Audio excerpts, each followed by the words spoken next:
All right, well, welcome everybody to the May 2022 Goose Hollow Foothills League board meeting. It's good to see everybody. We have 18 people on the call so far, and some people I haven't seen at a board meeting before. So this is great. I hope we have a good discussion.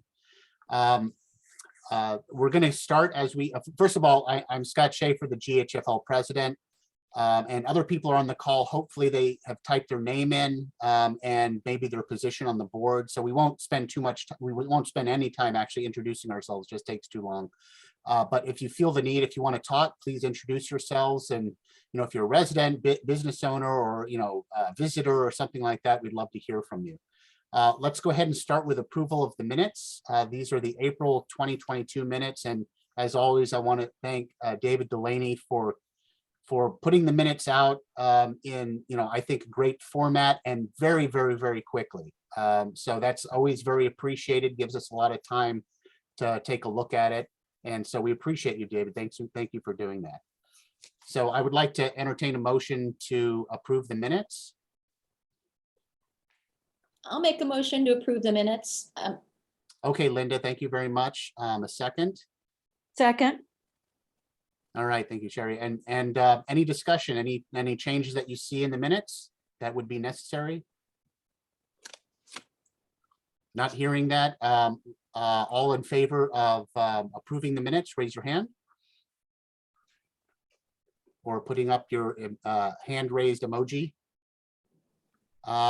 So I'm not seeing any, so I think that's unanimous among the board members are here that are here, and the only one who's not here is Vadim. So thank you, everybody. Stephen, what about how much money do we have and how can we spend it wisely?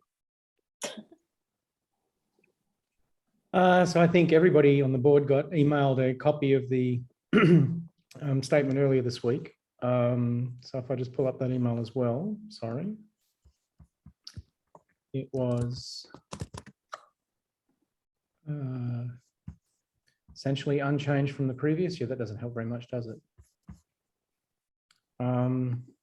Where are we? Sorry. We have $1,354 in the checking and $5,126 in the savings, with one outstanding check for $100 to Radio Cab. Is that the check, Tiffany, that you canceled? No. It's a new check? Okay. Yes. Okay. And Tiffany, how much do we have in the bottle drop account? I got the account open right now as of May 18th at 11:54 a.m. We have $3.62. They did send us a check for $115 this month.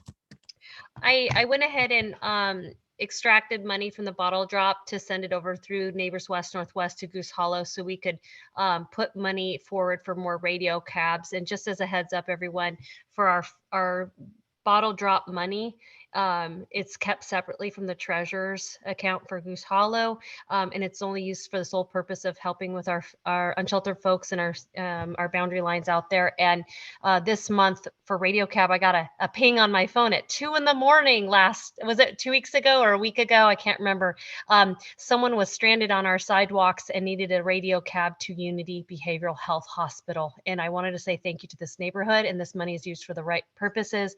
And that person got transported off our streets. So I sent money over to Radio Cab for that reason.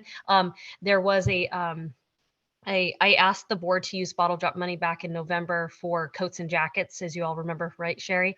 And I ended up holding onto that check and using Sherry Solomon's donations from her condo for jackets, and then Goodwill stepped up and William Temple House gave me jackets and shoes and what have you. So that $100 I held onto, and then I misplaced it, and it's my fault. And I wanted to apply that $100 to Radio Cab instead because we needed to transport people. So I had a stop check placed on it. So I put another $20 for bottle drop to cover Goose Hollow's $20 fee. And I'm sorry about that, but you saw the thread, everyone. So that $20 stop fee was because of my error. I lost that check. So thank you. It happens, Tiffany, no problem. Okay. Thank you, Steve. Let's go ahead and move on to the new business items, which is the first one is clean air endorsement that I have. And this is Sherry and Steve's hard work and kind of slogging through all the letters from the different neighborhoods. And I'd like to hear kind of your thoughts. Steve, I guess you're the one who did maybe most of the work. The on this. the technical piece, I mean, he read through all the technical information about it, and it's just disconcerting that there's so much pollution out there and stuff that's deleterious to everyone's health. But I'll let Steve do the talking. Here you go, Steve. Well, it takes a physics professor to understand it all, I assume, Steve. Is that right? Yes, it does. Yeah. I don't know. I think you need to be a good politician to implement it all. There's basically two kinds of polluters. There's the point source, like oil and chemical depots. And then there's citywide pollution, like unfiltered diesel trucks that go through the whole city, especially on the interstates. And one thing that our neighborhood ought to be concerned is I-405 that goes so close to the high school. And the kids there are more susceptible to these diesel fuels, the unfiltered diesel trucks than adults. But all of this is known by many jurisdictions, and they're concerned about both and wrote all kinds of letters, a whole stack of them. The regulatory authorities at the state, city, and local levels are also aware of the things, of all of these issues, but they're not doing much about it. That's my perception. Now, the question is, what would the GHFL do? Well, we can throw our hat in the ring with all the other jurisdictions. Or like my boss used to say, you put your oar in the water, like on the dragon boat race, and the more you stroke, the faster you go. So, and then there's another issue that even Bill Gates has brought out in a new book about the Cascade Subduction Zone earthquake, which would affect everybody in the area too, and what we're doing to prepare for that. That's mentioned in a couple of the letters in here. So that's in a nutshell. So What- Steve, do you have a recommendation of, because I mean, I think everybody says pollution is bad, right? I mean, I think Right. everybody would agree pollution is bad. Some industrialists would say that, it's a necessary evil to, get business done, that kind of thing. Do you have a recommendation for us on how, which ore we should put in the water? And if we should support what letter and in what way we can support a letter, something Well, we don't, that as is far as more I know, directed we to don't, our neighborhood. we don't have any point sources in Goose Hollow, Yeah. but we do have the interstate running right by. Mhm. And that affects the most vulnerable people in Goose Hollow, which are the high school kids. So we could focus on that. And also there's an issue, and I think somebody gave a presentation to our board when we were meeting, that both Washington State and California outlawed all of these diesel particulate trucks. So these old trucks all wound up in Oregon. And Oregon tried to get rid of it, but it failed in the state legislature. But they do have a program for gradually phasing them out. So when one of these old diesel trucks is no good anymore, the owner has to buy a new one that meets the new standard. So that's sort of like a compromise on what you said about being in business, because a lot of these small truckers couldn't afford to go out and buy one. And I don't know about getting loans, but they sort of it's a phase out program. And I don't know whether you support that or not, or how fast it could go, or whether it gets really tricky politically. Mm-hmm. So what I'm hearing from you is that since Goose Hollow does not necessarily have a point source, that those are more, we feel bad for the neighborhoods that do have those point sources, but we would be maybe diluting our message if we just threw our support behind every neighborhood that had a point source pollution, that it would be maybe more in line with, or more helpful if we were to endorse some sort of support letter that was more general, like for the diesel trucks. And Yeah, that would be my first priority. But I don't know how you're going to do it on the interstate highway. You get into jurisdictional issues. so is there a single letter that expresses support from the neighborhoods that we would sign on to, or would we have to write our own letter? I haven't examined it from that point of view. If there's just one in particular, we could add on or support some kind of letter, just general letter that Okay. support wherever we can diminish. Tiffany has her hands up. Yeah, Tiffany. Here's an idea. Thank you, Steve, for slogging through those. As a board member of Goose Hollow, I see a lot of mixed messages coming through our neighborhood, and so I just want to kind of just reach out to all of you at this point is where do we focus? Because right now we've got no campfires, no fireworks. Then President Biden came through and it was transportation is the issue for the pollution. And then I just sat through a meeting for all the businesses of downtown that said, oh no, it's not transportation, it's business or buildings that emit, emissions from the buildings. And we need to focus there. We need to put taxes and incentives for, some kind of new type of heat sources, like why am I drawing a blank for the little solar panels and stuff? And so I'm sitting there going, my gosh, there's so for properties that have multi-dwellings like apartments and condos and what have you, right?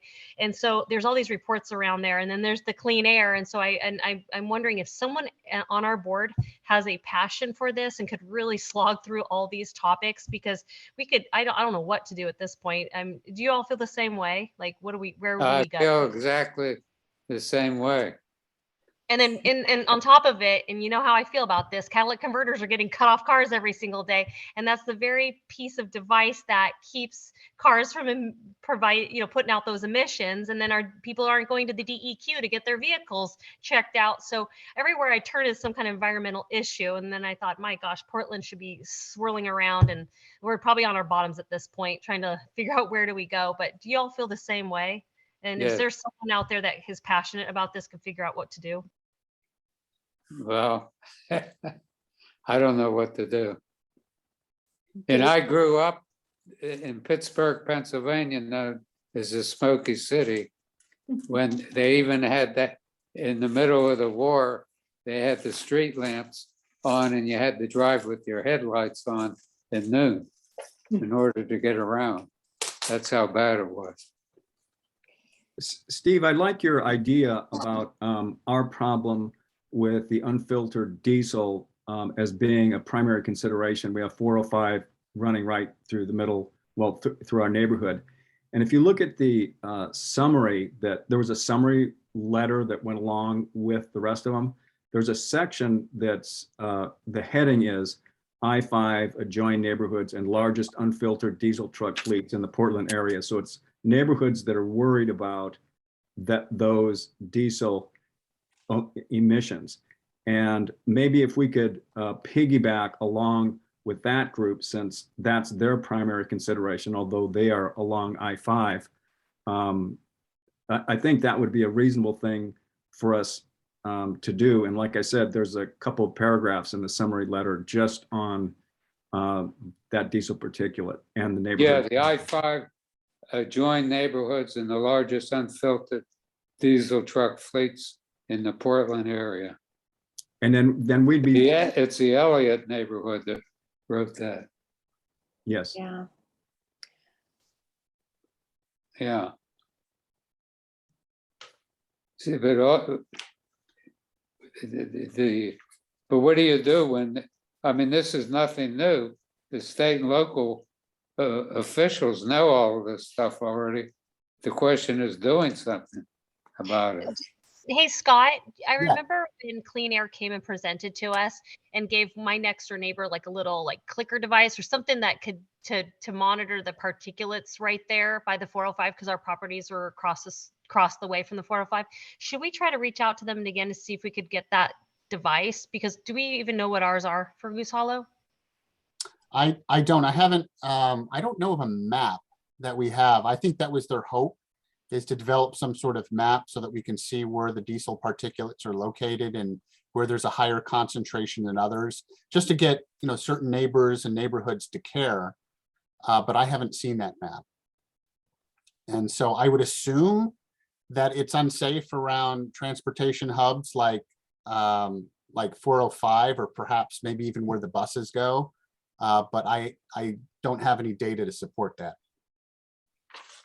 I mean, what we can do is say, hey, look, these letters are already written, they're already sent, they have their lists there. We could write our own letter, or we can say, just as a policy matter, the next time that a letter is sent and somebody asks for our endorsement, that we can say, we won't necessarily endorse point source pollution letters because they don't directly affect our neighborhood as much as, we don't think our word carries much weight, but for something that, will directly affect us and our neighbors, such as, diesel particulates, that we will sign onto a letter like that. So we can, and for instance, entertain a motion to do that, or we can just say, hey, we're going to sign on now to these letters that are on this list. This one in particular, I think, is the one that Steve and David were talking about, where you have the Elliott neighborhoods and the other neighborhoods and a different part of the city that are endorsing it.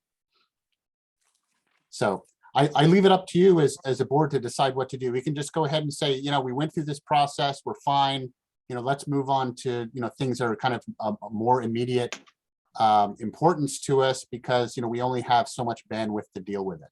So, I'm certainly okay to entertain anything at this point. So please speak up. Who was the organization that presented the data in Goose Hollow about diesel particulate to the board? Do you remember who that was? David, I don't remember. Does anybody else remember? Yeah, that's Greg. I'm going to butcher the last name, Bourget.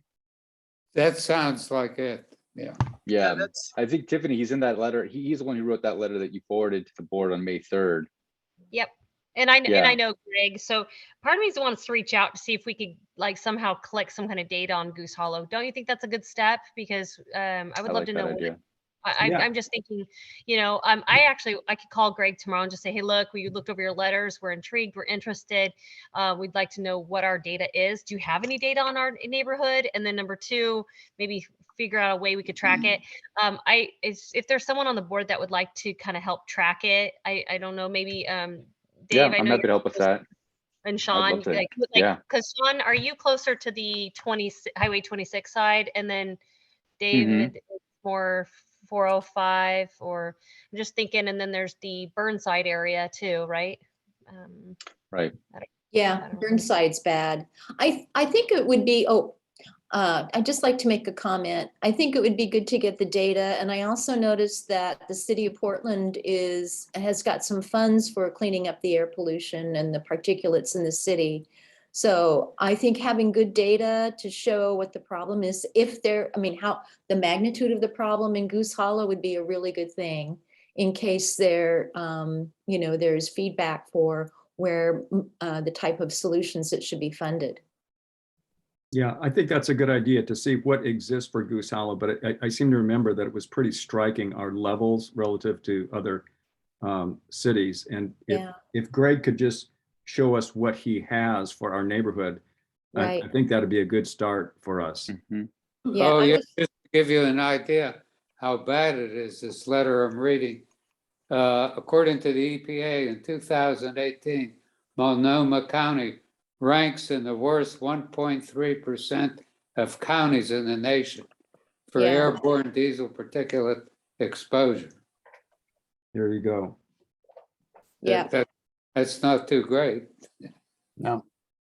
Well, that sounds like a really great solution, Tiffany. If you could reach out to Greg and get the actual data, which we can then discuss, and then maybe we can have a particularized letter that we can send to an appropriate person that we can, vote on or discuss at our next meeting. But I think, data-driven is, the best way to do it at this point. Yeah. And I'm looking online and I can't find anything online right now. I thought I saw it at one point, but it's not available. This just on a quick search. They even appeal to Safeway. It says Safeway, is dedicated to preserving the planet through environmental responsible day-to-day business, and they deliver all the wonderful food in unfiltered diesel trucks. Yeah. So they're not living up to what they advertise. They ought to be leaders. Yeah. Well, thank you for that. Thank you for all the hard work, Steve. I'm going to entertain a motion to do something about it this week, or this month. If nobody wants to raise that motion, then we'll just go ahead and move on to the next topic. But with the idea that we will kind of reach out to these people that can supply us data, and that we will talk about it at our June meeting and discuss whether and what kind of letter that we would be sending, if any. Does that sound good? Yep. All right. Does that include us collecting the data for that letter? Well, I assume, Tiffany, correct me if I'm wrong, that data should already be collected or available by neighborhood, whether it's in map form or it's in just, an Excel chart form, so that we're looking at numbers. I assume that they've already done something like that. Hopefully they have, because the idea is, I'm not qualified to do the kind of work of data analysis, but I can compare numbers and tell which number is bigger than another number. That's about. So I just text messaged Greg over at Clean Air. He says, I asked him if he had the data for Goose Hollow or a way we could track our data. He says he does, but he's in a meal break for 1 hour and he's having a very busy day. So let's circle back. This guy is pretty organized. I would love to look a little bit more specifically about our neighborhood and, maybe make a little bit of a letter that's more specific to our neighborhood, just so we show that we know what we're paying attention to. So yeah, I'll get it to you all. I'll just send it to the board. Okay, well, with Thank no you. objection, we'll move on to the next topic. Any objection? No, okay. So let's talk about postcards. I think we're probably a week or two away from actually sending them out. I think we probably have a deadline coming up, but I think everything's pretty much taken care of except for ensuring that it's properly funded. So Catherine, if you want to go ahead and make a presentation, or Linda, we'll leave it up to you. So let's hear it. Great. Scott, would you mind it looks like you're sharing your screen Oh. right now. Would you mind allowing Yep. me to share? So let me thank see you. here. So you want to share? Is that what you're saying, Catherine? Yeah, would that be Okay. okay? All right. Right now. Awesome. Okay, great. So the postcard is at the printers. And it went off today. And at the time of the quote, which at this point was a couple of months ago, there was going to be somewhere between a 2.5 to maybe 3.5 week turnaround at the printers. So I'm not holding them to that now because it's been a little bit of time, but I imagine that it will still probably be somewhere in that time frame. So keep an eye out in your mailboxes for them. Nice. Yes. I also wanted to follow up and just say that I did reach out to Lark, who was the artist on the front of the card, and she's very excited. She is a senior this year at Lincoln High School, so she's still in the area. Sent me an updated address to send her own card. So she's very excited to see this, and I'm excited for her. So I just wanted to share with you the final version. Linda took the comments and we talked about them from last time, and she worked her magic on the back of the card here. So let me just share with you so you can see what the final version is. So here's the front of the card. This is Lark's artwork that we're talking about, and here's what the back of the card ended up looking like We did include something in the bottom right-hand corner about bringing this card to the annual picnic, and decided to go with stocking the annual picnic with banners and totes rather than trying to track who signed up because of this card and sending totes and things like that out. So they'll be able to bring this card in. We also, in the bottom left-hand corner, put Lark's information on the back of the card here. So we gave some credit to the artist, which was mentioned. And then we also included the August 7th annual summer picnic at Providence Park date. I know we've gone a little bit back and forth on that and just decided to go with it. So here it is. Yay. Yeah, it looks Yeah, great. that's it. Yeah, and also just this is like just a little side note. It's going to be bigger than a postcard. It's going to be about 5x7 is what we ended up going with. So it'll really stand out in your mailbox and get some attention. So it'll be probably about this size, to be honest. So Catherine, is the printer going to do all the service stuff, like taking it to the post office and getting it mailed? Yeah, so we ended up going with a company that Bridget recommended, Brown Printing, and Renee Brown is who I've been talking with, and she's been absolutely wonderful. They have been just so great. So if anybody has any printing projects, they're fantastic and responsive. And but yeah, they are going to be handling everything. The only thing that I'm going to be doing is I ordered an extra 5. I ordered it at this point, I don't remember, but I ordered some extra cards to have and to be able to distribute around the neighborhood and things like that in case we run into anybody who didn't see theirs. I'm going to casually drop one for them. So I'm going to pick those cards up, but they will be addressed. I sent over the information to Renee Printing. It was also part of the application grant. I kind of had to have that all together about the different zip codes that we have, and they're going to take care of it all. So they've been great. That is great. So do you have an ask for additional funds to cover the shortfall beyond the $1,800 that we have in the grant? Yeah, we approved that last meeting. Some extra money. Oh, see, I thought that 350 was just for like the door prizes, but that was just to cover the excess. I think there were two separate ones that I had mentioned that the amount that we got for the grant was less than what it will actually cost. And so we approved some money to cover that. It's just a couple $100s. We don't actually know the final price yet because it's dependent upon mailing costs and things. Mhm. We just have a ballpark. And then we also approved a separate amount, I think, for extra bags and totes and things like that. Now they'll just be, hopefully we'll be able to find the totes that were mentioned last time and maybe not even need to purchase anything new. Okay. Am I misremembering that? Does anybody else have any information contrary to that?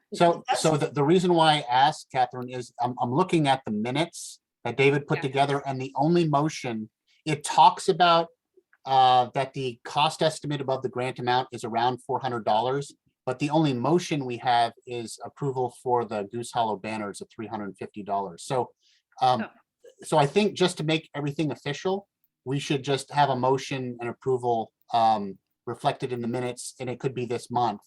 It should be like right now, just to cover the overage, not to exceed, whatever amount. Yeah. Just so we have a dollar figure in there. So if it's like $500, where $500 is going to definitely cover the overage. Do you have a specific amount that it's going to be? No, I don't have a specific amount. I have an estimated quote that they sent us previously, and it's about $300, $350, I think, over the grant price. And Renee has told me that she still thinks it'll be roughly around that same amount. So she's not expecting a big jump or anything. So I do think the $500 would cover that. So I'm happy to make a motion to cover the cost of the remaining balance for sending out these postcards that the grant application was not able to cover. All right, sounds good. Do we have a second? I'll second it. Thank you, Sherry. Any further discussion on this? All right, all in favor, raise your hand or digitally. Okay, it looks like it's unanimous. So what was the cost on that one? I missed the dollar amount. Was it David, the dollar amount for which part? for the motion? Oh, $500. Okay, $500. And that's a not to exceed amount, David. It will likely be, much less than that, $300 to $350. Okay, and that's to pay for it, all the overage for the sending out all of the postcards, et cetera. And that's going, did you say to 6,500 people roughly? Or what was, 5,500 people roughly. that's a lot of people. Yeah. Okay, thank you. So I think I put 6,500 in the agenda because that is the 2010 census number for our neighborhood, but obviously people live in the same address. And their kids as well. So it's going to be, you know, fewer addresses than that. I would suspect, and I went to the Neighbors West Northwest meeting where somebody has connections with the Population Studies Department at PSU, and they're still working to collect all of that data and put it together for our neighborhood. So we're still maybe a year away from knowing just how many people live in our neighborhood and the demographics of them. So I've been waiting forever. I know that we've, you know, the census has, you know, completed already a few years by now, but we're just going to have to be patient and wait a little bit longer. So, well, thank you for your work, guys. Yeah. I mean, I think it's awesome. Yeah, I also just want to add that Linda, and I mentioned this a little bit before, but Linda jumped into this project like right at the very beginning. It was sort of half going, and I just want to say to anybody that you'd be lucky to end up on a subcommittee with her because it's been a pleasure. She was really wonderful. Well, thank you, thanks, Linda. Kat. Same, Yeah. same with you. You've taken care of all the financial stuff. Thank you. Well, Yeah. and designers charge by the hour, so we saved a fortune with someone's InDesign skills. Oh, yeah. Talk about, I mean, being able to save money in that regard, because what you did with that postcard, I know my company we pay real money for that. Wow. Gosh, maybe that'll be my third career. Yeah, we call it a side hustle. Yes, we do. There you go, Linda.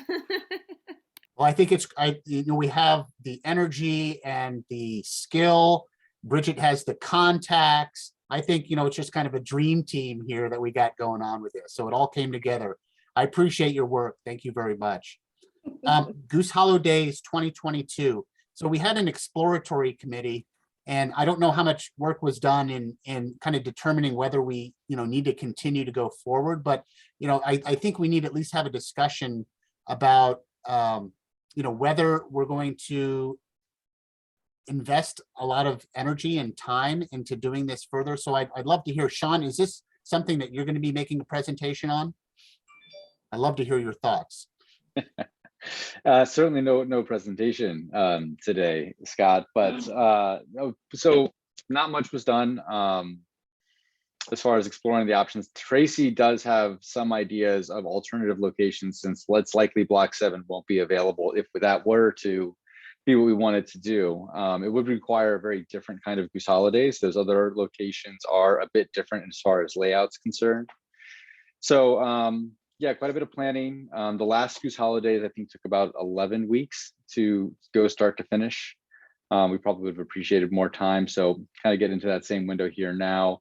And the one biggest the other significant factor I think to consider is that a lot of the a lot of the outreach to vendors and volunteers or other nonprofit organizations for the event, a lot of that coordination was done with Melody. So we have those contacts, but not quite those same relationships. So there might be a little more effort involved in sort of reestablishing that and kind of putting together a strong showing, so kind of like last year's. So a little more challenges, but I think that's kind of the sum of it. But I don't think any decision was really made from that.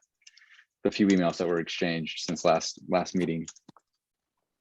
Well, Tracy and I talked about it today, and she said, because I was concerned about whether we would have, the staff power from Zion, because they certainly dedicated a lot of, man hours and energy and contacts and things like that. And with Melody gone, it's kind of difficult. But what Tracy reminded me is that there is someone that has expressed a willingness to kind of be the contact with Zion and kind of rally the troops over there.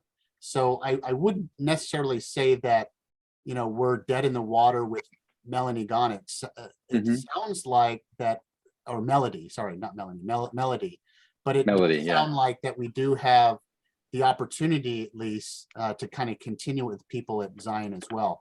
The only drawback is that it takes a tremendous amount of time to do the organizing and stuff. I just don't have the time to do it.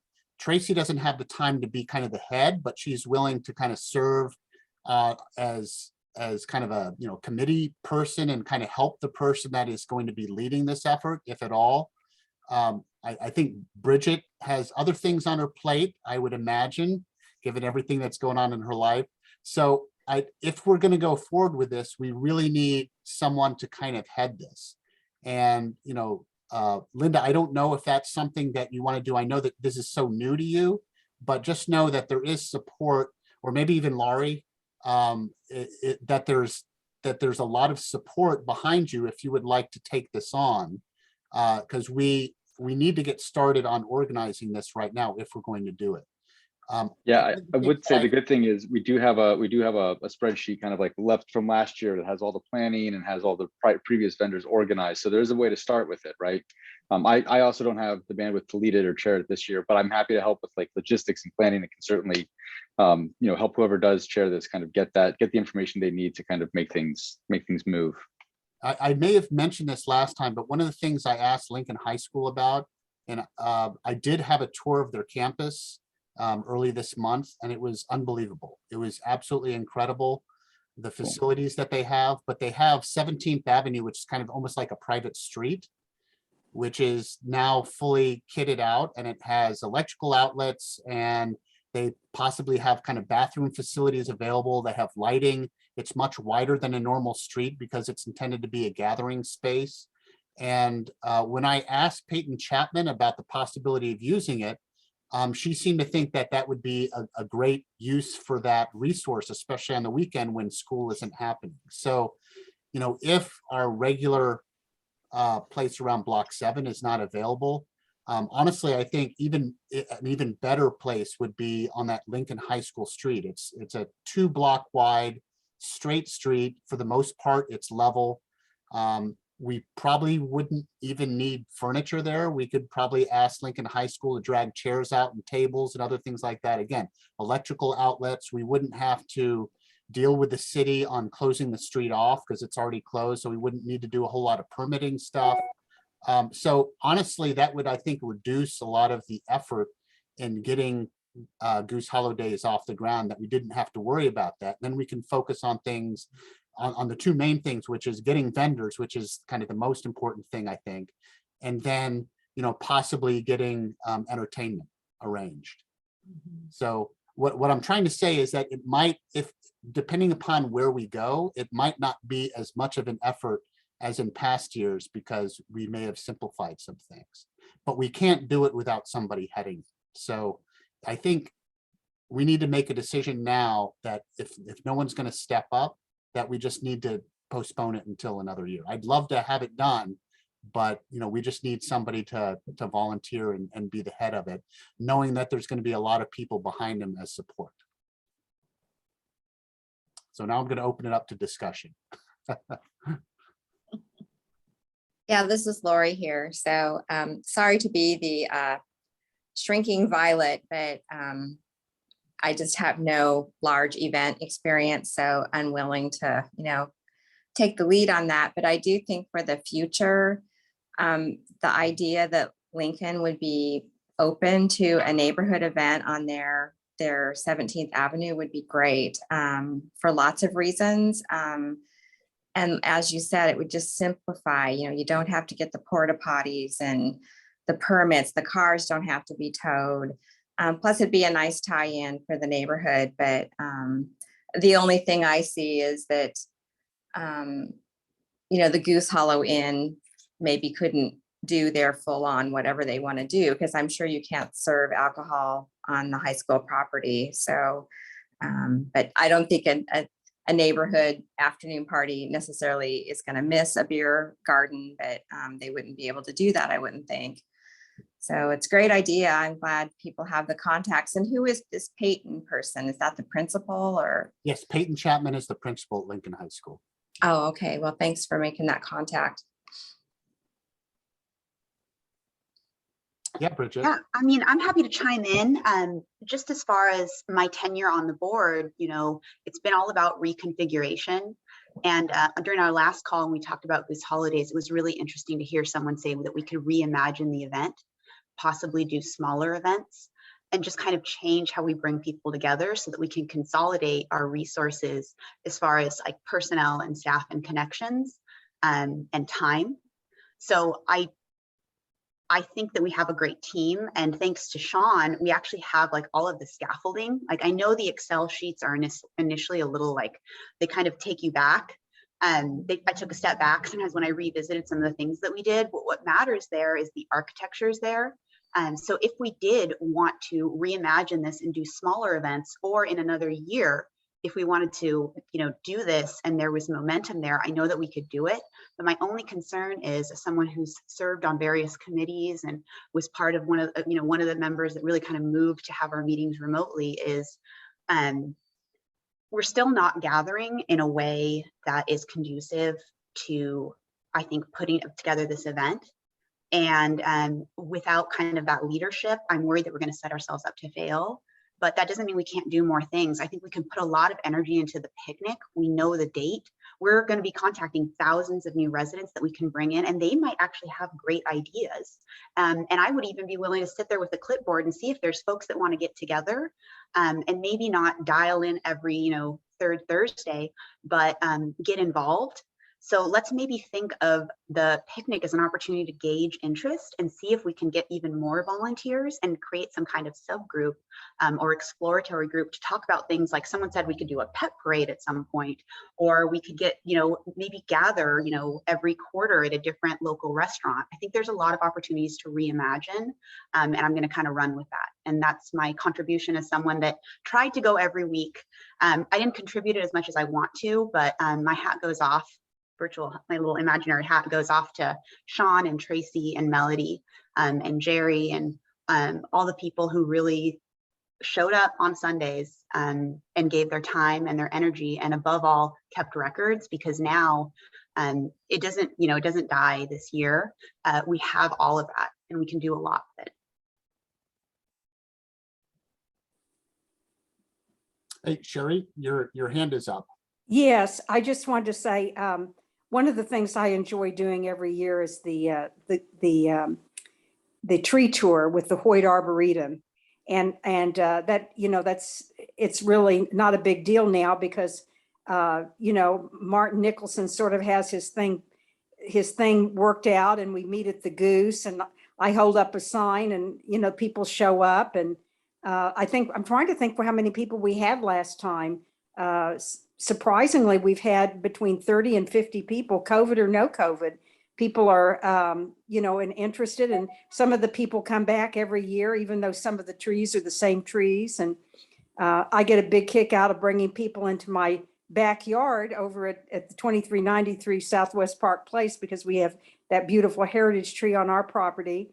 They're giant sequoia. And also, you know, I think it's an important thing to keep stressing with people that trees are the lungs of the earth, and our trees are disappearing, and our air quality is poor. And just, you know, to just rally around the support of the trees and the Hoyt Arboretum. I'm imagining fall foliage heritage tree tour. It's already an event. Make it happen. So yeah, we've had different ones on the tour. There's a history of a lot of them. We have some really magnificent specimens here in Goose Hollow, Kings Hill area. So I mean, whether we have the Goose Hollow days or not, I certainly will volunteer for my tree tour with Martin Nicholson and the Hoyt Arboretum. I'd be happy to do that. All right, Jerry, I see your hand up. Yeah, I'm not on the board, but okay, I'd be willing to chair a committee for Goose Hollow Days. I'm assuming that I'd be willing to, or I'd be able to get half a dozen folks from the board that would be willing to put in some kind of time. You know, I don't have my hand up, but I just have a question. You know, if we have it at the school, I mean, can't we get the school involved? I know, Scott, your son is still in high school, isn't he? Yes, he's a 10th grader. He's a 10th grader. So, you know, this seems to me to be a wonderful way to get our kids involved. Well, so, you know, the They could have school, the marching band and the majorettes. yeah, it certainly could be, you know, I think it's an easy sell because it's been, you know, disruptive construction. And by the way, you know, Steve's daughter is going there as well. So I think on the board that might be the only children. But anyway, what I intended to say is that, you know, it's been disruptive construction for a long time. They're very, very proud of the way it turned out. I don't think it's a hard sell for us to say, hey, would you like to partner with the neighborhood and, you know, have this kind of open house sort of thing for people and just show how cool the school is. It's not going to be nearly as cool as it's going to be a year from now when the field is completed. But, you know, the building itself in that street is done, and a lot of the landscaping in and around it are nice. So at least there's something to show. So I'm sure it wouldn't be difficult to get participation from like the Lincoln Choir, maybe the Lincoln Band, and some other folks like that. But, you know, we just need to, again, you know, Jerry has volunteered to chair. We need a board member to co-chair, even if they're kind of like a silent partner. That's just kind of the requirements of our bylaws for these committees. So I would like to entertain a volunteer that is not me to help Jerry. And I will be helping Jerry on other things, you know, like interfacing with the high school, since I have that. But I just want to get somebody else involved in this project. So is there somebody willing to kind of be the official co-chair with Jerry, but not necessarily be obligated to do a whole lot of work, kind of rely on Jerry's organizational skills of being involved with prior Goose Hollow days? I can do that. I mean, you know, as long as I can lean on Jerry, who is very organized, and you know, I can help with that. When you said not do a whole lot, but to show up and just sort of like be a support and show up like if we have it on Sunday, what is it, Sunday afternoons? Is that what you're thinking we would have it, Jerry? Like we've had in the past, we've had Sunday afternoons. Sunday afternoons could work. A lot of you don't know me other than the easy knowledge that I've been on the board a number of times. I have put together major events and minor events. I mean, everything from bicycle races to international conferences. So I'm not exactly unknowledgeable about how much work is involved. I did, as a matter of fact, put together a lot of the base work that Sean was talking about that has resulted in sort of the ability to put together a cookbook event. That said, we do have, especially if we move the venue to Lincoln, there are a bunch of new connections that have to be made. I'm comfortable with doing that, especially with your help, Scott. But what I'm going to need is people to chair various functions, subcommittee chairs, basically. And you can figure out who you want to help you, and you can draw from your own experience. But I'm going to need someone to deal with the nuts and bolts of entertainment. I need someone to deal with the nuts and bolts of permitting, if in fact we do have to get some permits, or perhaps that function turns into coordination with Lincoln High School, and maybe that's already taken care of. Most importantly, we need someone to deal with publicity and entertainment with media. That's been something that we've struggled with every year. So there's three main areas of effort that are going to require pretty much the time of three different people whether it is to do it themselves or to find a couple, 3 people to do it with them. It's not undoable.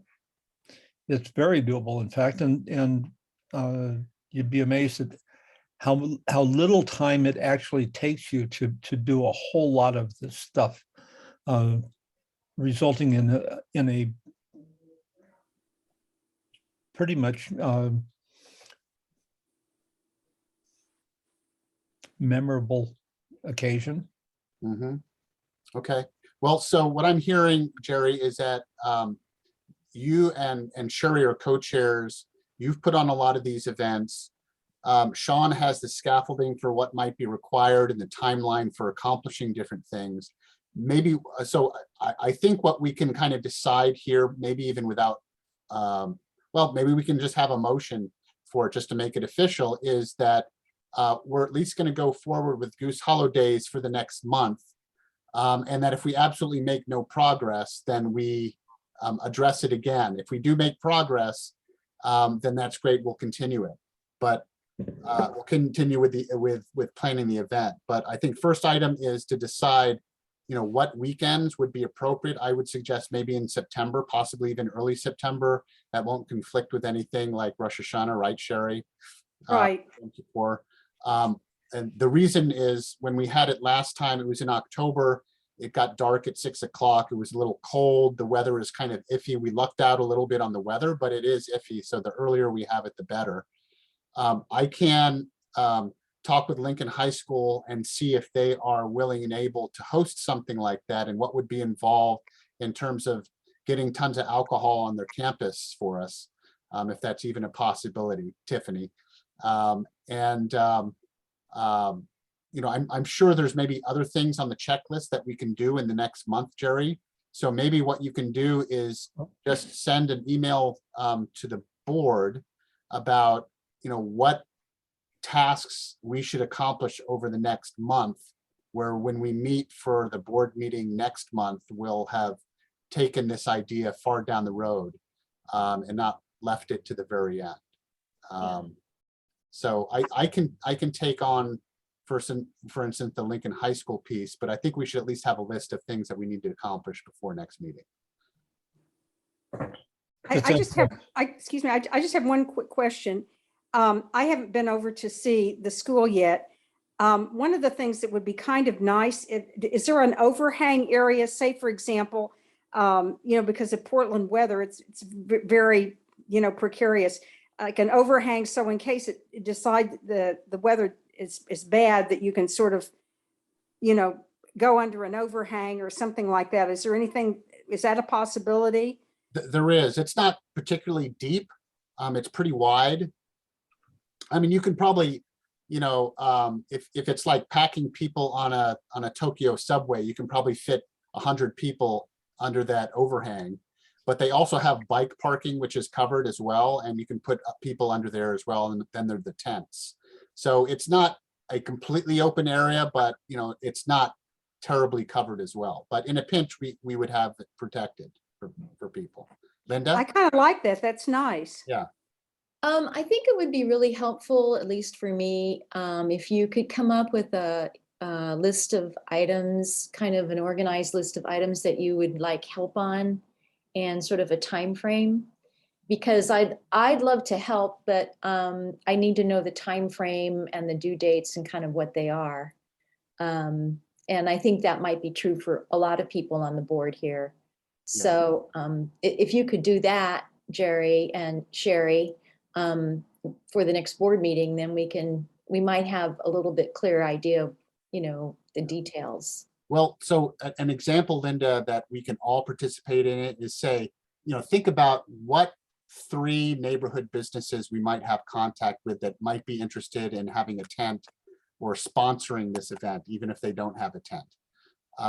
Or 3, people that have, that could entertain us during the entertainment part or something like that, and then reach out to those people and kind of judge whether they would be willing to do it, because we have 11 people on the board. you know, if we all each did 3, that's 33. I mean, that goes a long way toward, Yeah, you know, getting this stuff all organized. there's like, food and advertising and entertainment and dates. So that, you're right, Scott, that's a really good place to start. I think there's just a list of items that need to be kind of like taken care of. Okay. This is Tiffany. I failed y'all last month. I said I'd reach out to the businesses, and they have a group, and I could find someone that we think is compatible with us that we could work with. I do know Civic Tap Room and Goose Hollow and so I know that they are. I think I put out a little olive branch over to them saying, and they were very much interested. So why don't I invite one of them to join us next month to see how we can lock in, like if Jerry puts out that the timeline and what expectations are, maybe they could commit to some of these pieces, because this is our small businesses in our community that really know how to put together a good shindig too, right? And yeah, so I'd like to invite them next month. Okay. Yeah. I would be very happy I've been seeing Rachel anyway, Rachel Clark. I think everyone knows that Bud passed away, I assume. Does everyone know that? Yeah. That Bud passed away. And so I'll volunteer to talk to Rachel Clark and ask her if she would like to, whoops. Oh, I'm losing my power. So I'll talk to Rachel Clark and I think we have her lost. come next time to discuss. Oh, shoot. Okay. Hey, just switching gears. I agree with you on that one. But did anybody join in on the Bud Clark bike ride? Vadim Mazursky was wearing a goose hat on his head. Did anybody see that hat that he was wearing? Alan Clausen's laughing over here. Did you get a picture of that for your Northwest Examiner? Oh, you're muted. I got to hear what you think about this hat. Great hat. We'll get a photo of that. Thank you. Losing my. Yeah. All right, good. So I'm entertaining a motion to move forward with Goose Hollow Days, at least until next month. Anybody just want to make the motion just so we have it official? Please, somebody. Hold Bueller. motion. Okay, thank you, Sean. Second. Sure. I'll Tiff- second. All right. We've had a discussion. Anybody want to raise any issues? Otherwise, we'll vote. All right, not seeing anybody volunteer for that. All in favor, raise your hand. Okay, Steve, are you still there? Yeah, I'm getting there. I'm just having things, of course. Are you raising your hand? Okay. All right, it looks like, well, thank you, everybody. This is great. I'm glad that we're at least going to make the effort. I know it's a lot of work. I think the more that we do this, the less work it's going to be in the future, because we'll be, it will just be kind of expected that we do it every year. We might have vendors that will do it every year that will, volunteer to us rather than us having to reach out to them. So I think that would be great, and I'm looking forward to us doing this year. I really hope it happens. So thank you, everybody. Update on homeless encampments. This is just kind of like, a monthly agenda item for us. And just, Tiffany, you don't necessarily need to go long, but just give us kind of an idea of anything that's changed. One thing that I've seen, for instance, is that the tents that used to be on 15th aren't there anymore, or on 14th aren't across from Lincoln High School aren't there anymore. And it looks like they may have moved to 15th. And they're probably the same tents, but it's just a whole line of them. So I'll just shut up and let you go ahead and talk about kind of what we've learned in the past month. All right. May's tent counts. May 3rd was when we did our last tent counts. It was 93 tents. And just to bring perspective to you all, March 5th, we did tent counts and it was 106. So we went slightly down, 106 to 93 tents. I'm going to be honest with you right now. Mayor Wheeler put in a 4th emergency order. If any of you are not paying attention, I can quickly go over that. We're going to see tents moving around a lot. So as Scott mentioned that, there was tents on right there by Outside Inn on 13th. There's 40 of them there. They split up.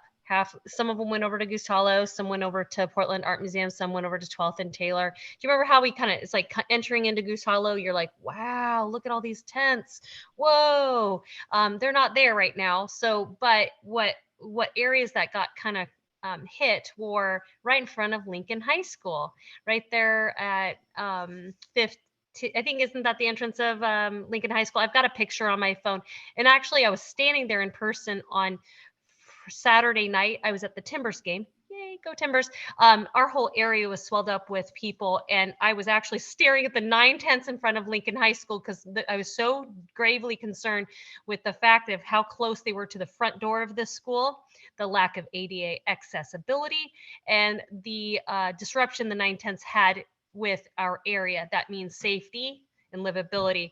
One being what some of the tents had drug distribution going on, lines of people, customers. One looked like they were doing some promiscuous activities, and the others were just drawing cars pulling up nonstop.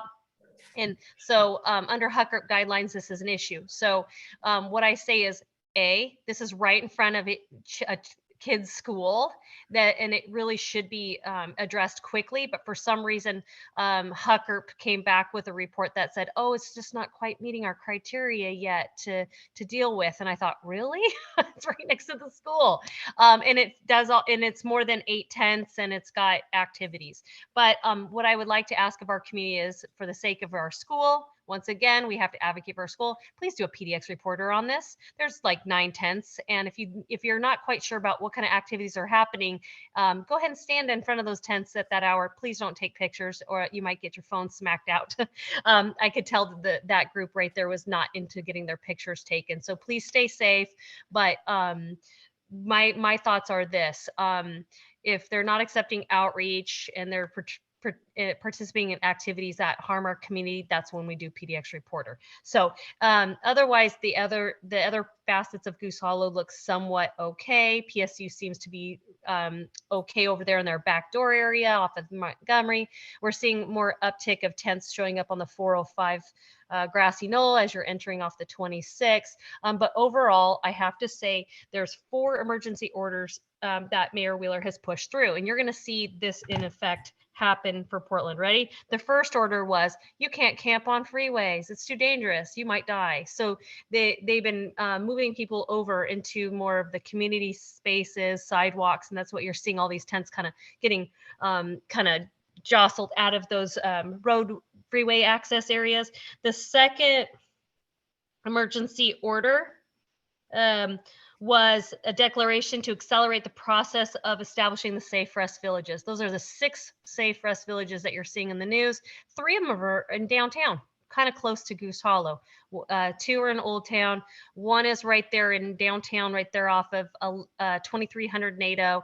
And the other one is Multnomah Village. And you're seeing a lot of ruckus right now. And we'll probably talk about Neighbors West Northwest later in a minute. But the issues that these Safe Rest Villages have are, wow, they're super close to schools, like literally across the street from a school.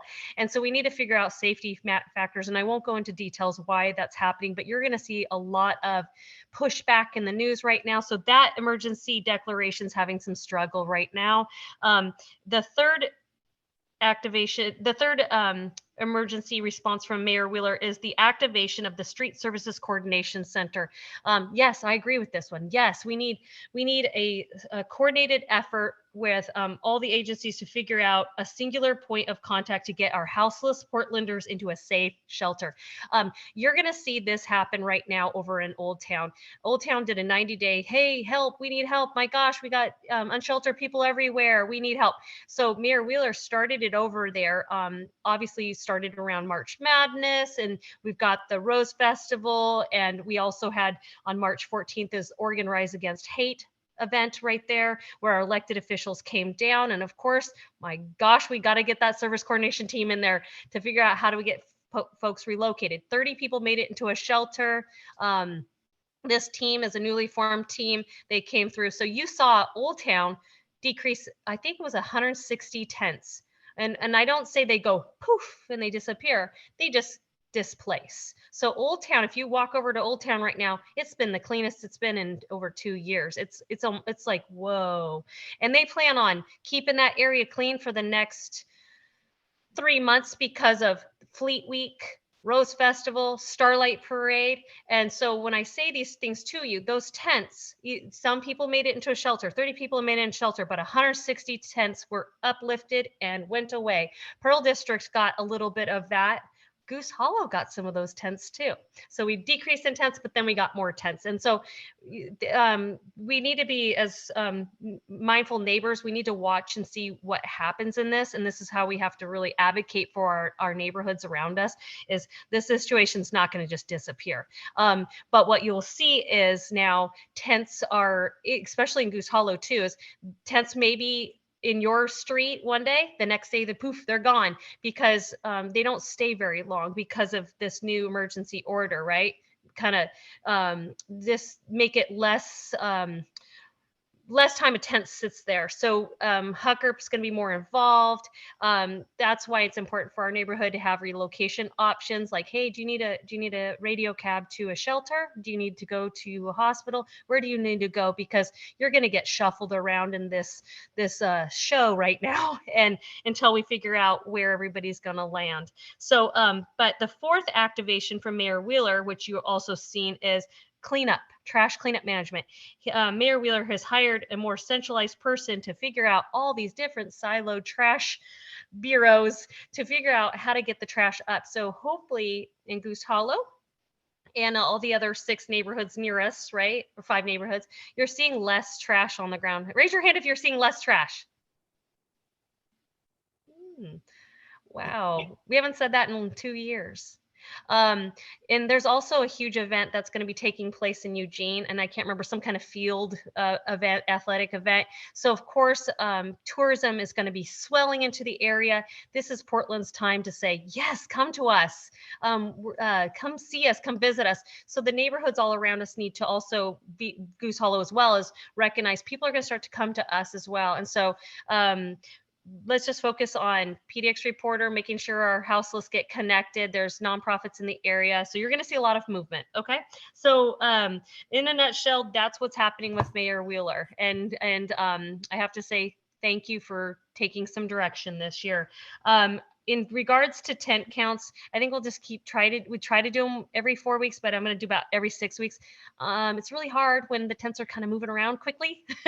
So, but still, it's like a blood pressure. It gives you, like, just even if it's a 5 or 10 tents off, it still gives us an idea of what's happening here. We had a decrease this month.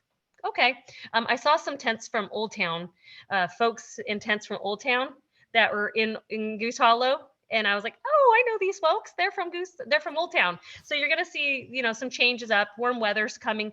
More people are less interested in going to shelters in the warm months. So I'm kind of curious to see what happens. Maybe our unsheltered crew will probably say, geez, this is a lot of shuffling around. Maybe they'll go, I don't know where they're going to go. Maybe they'll go to the ocean, or maybe they'll go to a different state. I don't know. But I'm kind of curious to see what our houseless folks are going to do, and also how do we keep them safe as well, right? In regards to mental health, when tents start moving around, I noticed that there's an uptick of mental health issues. I got chased with a hatchet the other day because tents were rising up really fast and going. So you got a lot of people that are feeling vulnerable right now too. So I have to say, this is the time to call Portland Street Response, using our mental health numbers, because people are overwhelmed, and a lot of our folks on the street are suffering from addiction and mental health issues and other facets, right? Like housing issues. And so they're feeling vulnerable. So if you're out there, you see people struggling, make sure there's phone numbers to call. It doesn't necessarily have to be 911. It could be, Project Respond. It could be Portland Street Response. And then Mayor Wheeler, if my role for co-safety chair is to pay attention to what's in the budget right now. Mayor Wheeler put out his spring, is it spring budget? Yes, another budget. It was very, very heavy on public safety. So you're going to see more PS3 officers, those your unarmed police officers with coming to responses soon out there. You're going to see the project Portland Street Response expanding more. And honestly, they're kind of struggling right now. It takes hours, if not days, to get the Portland Street Response. So don't think that van's going to save our crises. So please just call those multiple numbers at this point. And then what other things did he ask for in his budget? He's listening to people right now. So if Goose Hollow wants to contribute to that comment, I looked over his asks in the budget for public safety, and I felt good about them. A lot of great things that were happening in there. There's a lot of money on the table right now. For Mayor Wheeler's got a lot of money this year. So obviously you saw City Council did not complain or whine or anything like that. They're like, this is great. Yeah, because there's a lot of money there. So let's make it happen. In terms of, if you don't mind, Scott, I would love you just to finish up the safety piece. This month, we did not have a public safety meeting for Goose Hollow. I'm going to focus on it next month. Our 6 neighborhoods, with all the changes that have been happening, really didn't get together this month. But I do want to make note that our respective neighbors around us are asking for volunteers for the Rose Festival. Please help out the front neighborhoods with this event, and it will help our neighborhoods in the process too. So spread the word, please help out. And then also recognize what's going through Old Town right now with their 90-day reset plan. This helps downtown as well. Remember, if Old Town is not managed well, we all are all in it together, and we experience it, and we can't sidestep that the crisis that affects all Portlanders, and especially on that neighborhood. Oregon Rises Against Hate did a big thing May 14th. You probably saw our elected officials over there. We need to denounce hate. There's a lot of hate crimes going on right now, and I'm not going to go into specifics of that.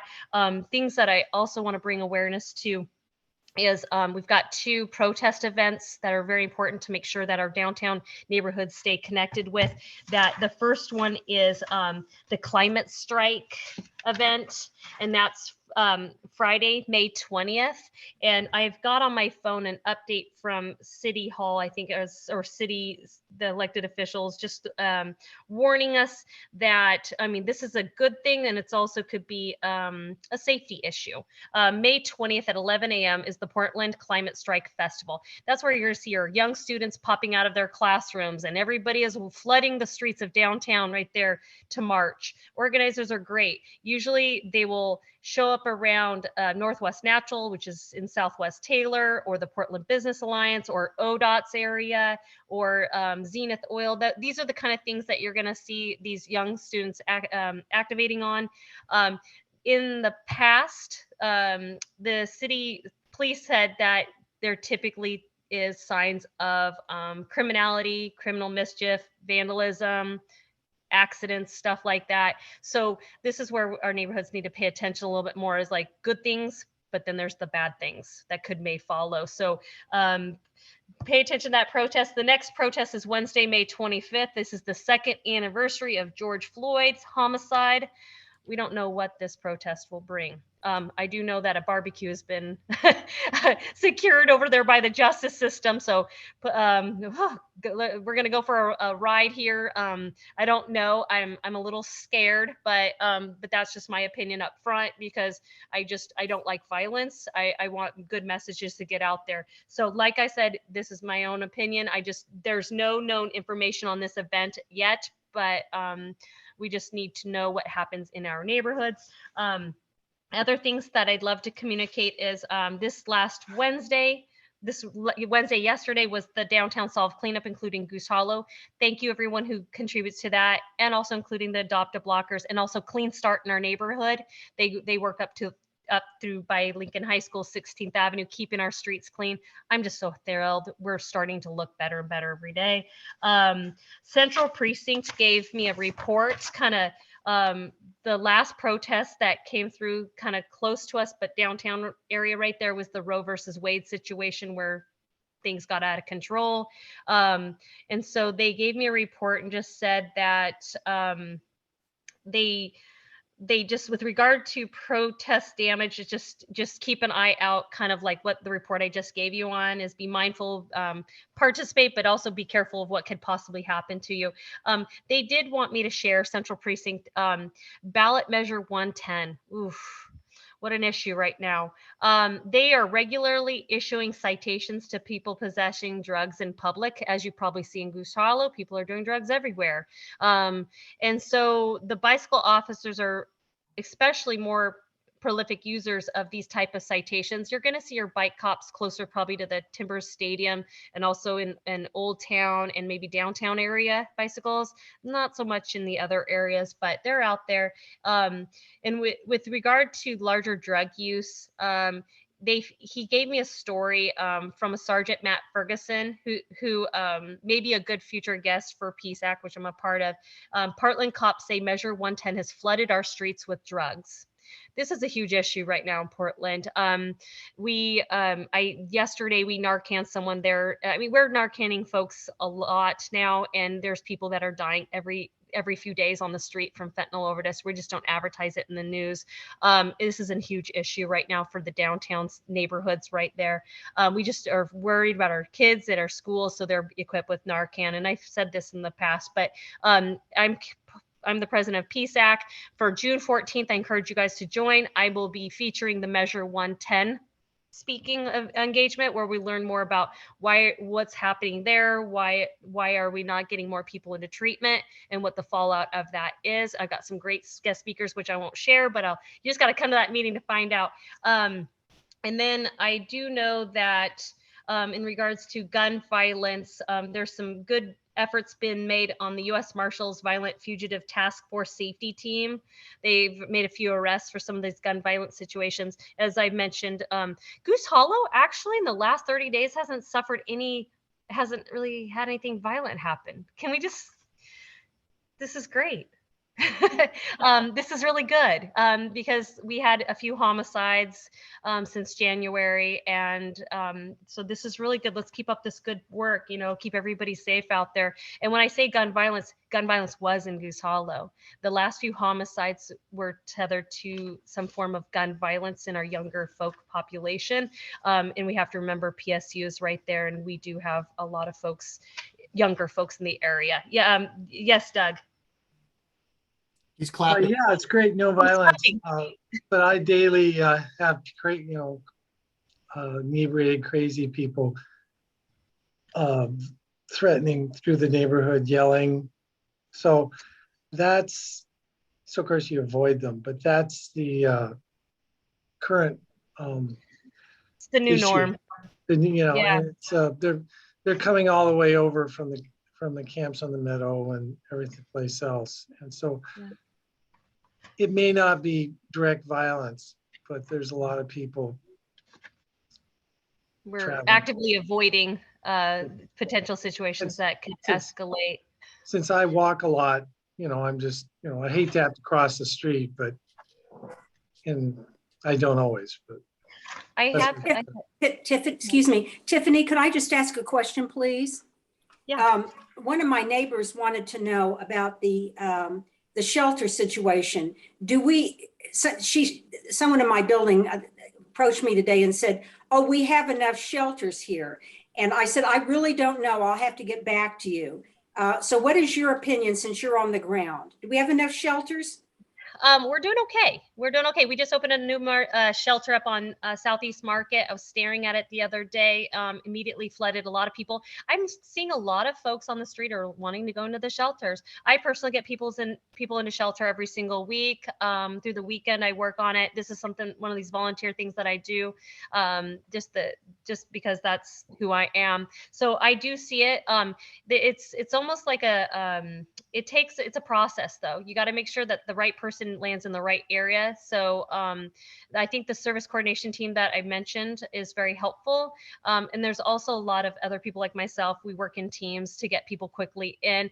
I'm starting to see more with the COVID guidelines lifting off, ISEP, which I worked with ISEP, which is the county team, that the navigation workers that get people in. They were up in Goose Hollow. I was working with them, a gentleman of color, getting him off the street recently in Goose Hollow. And so they're doing it. It's chipping away. But the consensus is they want to go into shelters. There's a few that don't. And like I said, what I told you about, those folks are the ones that don't want to help the helping hand up. They're gonna relocate somewhere else right now because the downtown core area is getting reactivated for our big events right now. And we're going back to where we used to be, where Portland is a place for tourism and communities, and we're going back to where we were 2 years ago. So I want to say thank you to our communities that are opening up and doing the things. So yeah, the new shelter's great. Greyhound is still taking people. Union Gospel Mission has a shelter on the east side that is open till May 31st. I know all these things. So tell your people that this is the time to take on the shelter thing. And I'm going to switch gears a little bit so I know Scott can reel me back in. But my Vadim Mazurski's not here tonight, but you know he's been appointed to charter reform. This month they're doing a lot of listening sessions on charter reform. May 10th, May 12th, May 17th, May 22nd. Please get plugged into the charter reform conversation. This is, you know, my bias was this is exactly why I wanted Vadim to run for city council, because he's there, he's advocating for it, he understands it. This is great for Goose Hollow. But if you guys want to see him in action, he's going to be there. And this is the listening session to get plugged into. And if you have any questions about charter reform, please offline reach out to Vadim. He will walk you through all those questions too. So I'm going to do a plug on charter reform, and then I'm going to switch back to downtown. The clean and safe district, the areas that you go through every day probably, is 213 blocks long. As of July 1st, you will see changes with the clean and safe contract. The city came in and did an audit. You've got your city council that have a lot of pressure on that enhanced district just to make sure that people are clean and they're safe and no one's being wrongfully targeted, et cetera, et cetera. So I sit on that board, and we are interviewing for the right security to be walking around those 213 blocks. And so around July 1st, you're going to see a change in folks out there and kind of the expectations of what our private security does for the 213 blocks. That includes your living room too, if you think Pioneer Square or your Justice Center, or going to the river, you know, just going all through all those areas right there. And then in addition to that, July 1st is CHOW. Mental health, 2 mental health workers. You're going to see people out there that are dedicated to the 213 blocks to help with de-escalations and getting people to the right place. That's something that we haven't seen in downtown yet. And I'm super excited to see people physically out there.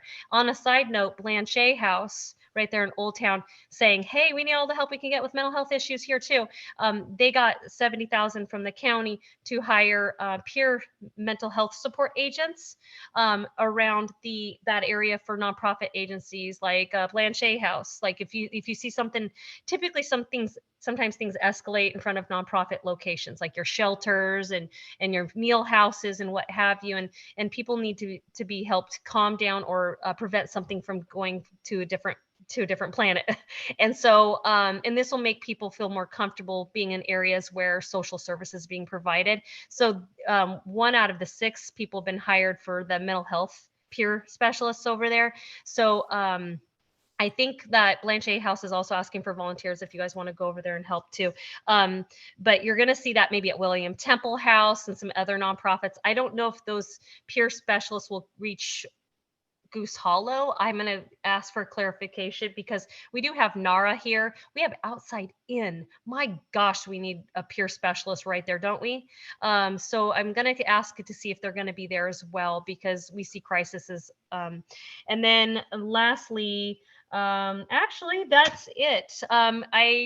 Any other questions, reach out to me offline. So let me ask one question, then I'll open it up.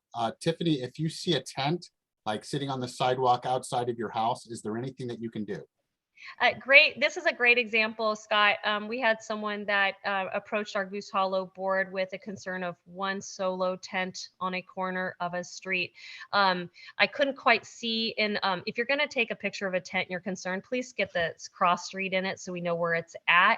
But typically HUCRP guidelines, if you look at PDX Reporter or HUCRP guidelines, there's usually criteria for posting a tent. Is there more than 8 tents in a row? Is this tent have criminal activities? Is this tent next to a school? Is this tent like literally blocking a door to a business or a residential community? Like, what is this tent doing? And so this patron in our community was very concerned about a tent, but I didn't know what the specifics are, and it's one tent. So from a board perspective, we have to look at our Goose Hollow neighborhood. I shared with you all the tent counts. Do you see how I break down the pictures of each location so you can see what our community sees? And these are high impact areas. That tent's not a high impact area. So what I think would happen is we'd have to have a conversation with this person and say, what exactly is this tent causing you an issue? Maybe this tent needs someone to walk over and see if they need an outreach support, or maybe this tent's just there for a minute. Maybe this tent is quiet.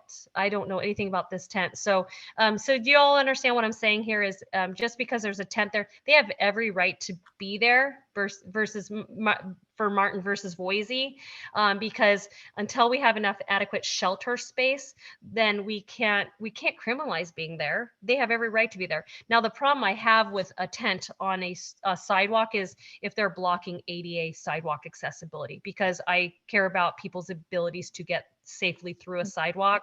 So I'd have to look at that tent again and see, does that have enough clearance for our folks with disabilities in the area? Is this tent trashed out? Maybe this tent needs to be addressed if it's creating a mess, or maybe there's species by the tent, because sometimes that happens. So I just need to know more information. Scott, did that person show up to tonight's meeting? I don't know. Is anybody on the call? So let me give my, and Catherine, I saw you raising your hand, but let me give my thoughts on when people talk to us as a neighborhood association, kind of what our mandate is or what we should be doing. When somebody contacts a neighborhood, sometimes, but only sometimes, they say, you're the neighborhood association, deal with it. But I think most of the time they just want to feel like they want to feel empowered. And there's 6, 7, 8,000 people in it living in our neighborhood, and they want to A, be educated about what the rights are, and B, figure out what they can do about it. And so I think it's unhelpful to say there's nothing you can do about it. I think maybe explain the Boise case and explain, here are the criteria that you can contact this group. Here's the number, but here's the criteria that they rank to determine whether this needs to be moved on or not. And that way they can make the determination. We don't have to do all the work because we can rely on them. It's in their best interest to do that work. And I think they're only looking to be empowered and to understand from us what their rights are. We don't have to babysit and take care of everybody in the neighborhood. That would be impossible.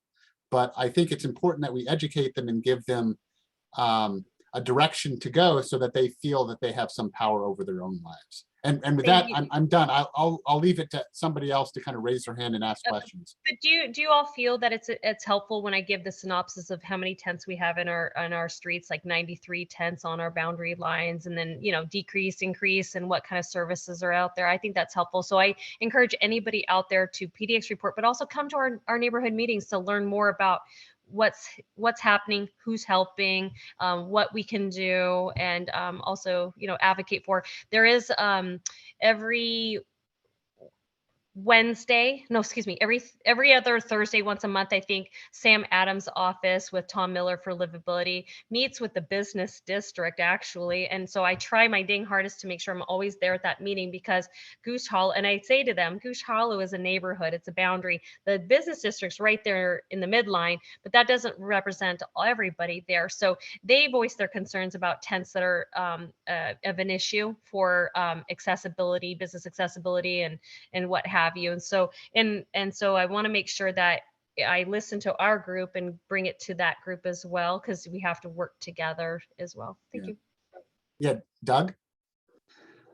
I know we have lawyers present, but to bring some clarity to it, the Boise decision basically asserted civil rights, but it did not actually say it had that the people camping were a discriminated group. It was the Ninth Circuit Court of Appeals that said you can't move people without some kind of resolution. The motivation behind all this is the fact that it is against ordinance to camp on the right of ways in the city of Portland. That's what motivates the agencies to get moving on it. You can't say to a homeowner that you can't go out there and demand that they move their tent, but you can expect it to eventually happen, that they're going to move. And remember that the city does not own the streets or the sidewalks. It's a right-of-way law that they're trying to enforce. And they've tried to keep away from enforcement activities with uniformed officers, which is intimidating. But the landowners, the homeowners, the apartment owners do have rights. And they don't disappear just because the Ninth Circuit Court of Appeals didn't make a complete enough decision. There should have been much more detail in what they really meant when they said you can't move people like that. They didn't, but I'm sure there's discussions going on probably every day. And that's just my attempt at clarifying the situation. Just for all of you, I want to say thank you to Doug because he's right. I've been sitting on meetings around the Martin versus Boise case, and I'll come back to all of you later here, probably in the next month, with another update on that. But with Portland right now and other major cities on the West Coast, a lot of issues with the Martin versus Boise case we're just having to deal with it a little. We have to figure out a long-term strategy because we've got a lot of unsheltered folks that are out there, and we just need to make the connection. So let's circle back on that when I learn more information of where we're at with the city of Portland. So I'll just leave it at that. But I am sitting in meetings every single week on the Martin versus Boise. I am seeing a lot of movement now because this Portland has to get back on its feet. And so we need to talk a little bit more about this because that case, you're right, Doug, it doesn't mean you could build mega structures everywhere. It just means you can't criminalize homelessness, and people can be there. They just, like I said, but it doesn't say building mega structures. So we need to figure out how to get people accessibility on the streets, right? The right of ways. Thank you, Doug. I'm going down a wormhole. Let's circle back on this. Let's be something for Goose Hollow's agenda for the next 30 to 60 days. All right, any other questions? I'd like to thank Doug for clarifying that. My neighbors feel just helpless. They just feel, like they don't have any rights. They feel that they have, a nice house or apartment or whatever, and, they can't fully enjoy it because of all of these problems. And I have a friend who's a real estate agent, and it's really impacting her too. I mean, trying to sell property, and then you have to go past all this, all the garbage and everything else. Doesn't make people want to buy properties either. So, I'm not saying that you decriminalize or anything else, but I'd like to say that Lyran Murphy, the real estate agent who used to live at the Envoy, my dear friend, that she has a right to earn a living just as much as the rest of us. And I don't think that it's fair that she has to live with this. I mean, it's hard. It's very hard for her to try and sell property when she has to deal with this. Am I resonating with anybody? Am I the lone voice out here? No, I mean, Sherry, I'm going to chime in too. And I haven't really spoken when we've talked about the coat drives and the money that we allot to it, but I'm a pretty big advocate for the working poor, the folks that are, can't make their rent. I see them on the max. I get emotional talking about them. The kids don't have coats to go to school. And we give coats to the very people that are breaking into my apartment complex and busting open our car windows. I volunteer with foster kids. They live down the street, and I'm sick and tired of the homeless situation. That doesn't mean I don't care about people. I'm confused about giving coats and assets to the very people who break into cars. I'm sorry about the emotion, but I'm pretty passionate about the working poor and the residents in our neighborhood. And I am so disappointed with the homeless population. There's a lot of criminality, and I don't support some of the things the board has done. I wasn't here for the vote, and I respect all of you tremendously, and I will always support your decisions. But I see these people every day. I deal with renters that don't want to live here anymore. As someone that sits on the board of the Homeowners Association, I see real poverty, and they're invisible because they're the working poor. And I'd love to, at some point, maybe revisit how we can support the folks that are residents who are really struggling to make ends meet. Yeah. Bridget, I would love to help with that. I mean, you know, I was answering Tiffany's call for the coats and shoes, but yeah, I mean, it's called Project 48 for foster kids. The first 48 hours are really awful, and they can actually target and pinpoint foster kids in your neighborhood.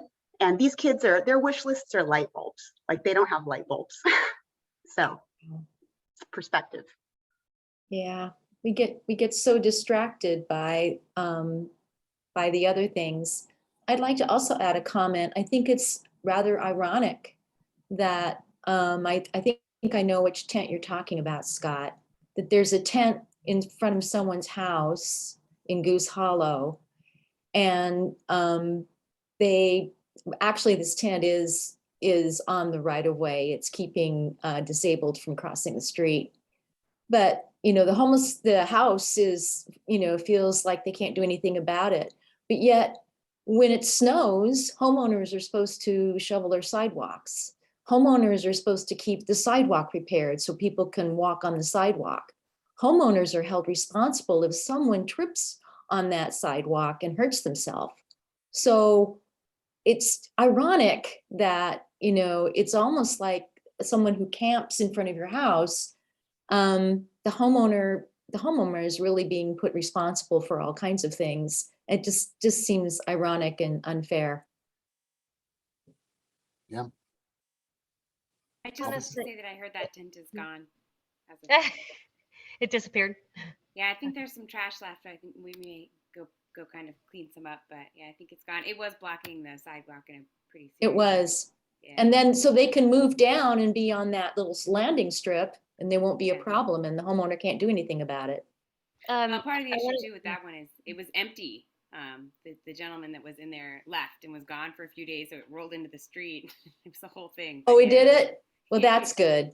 Yeah, but it's really ironic because I know as a homeowner that I'm responsible for all those things.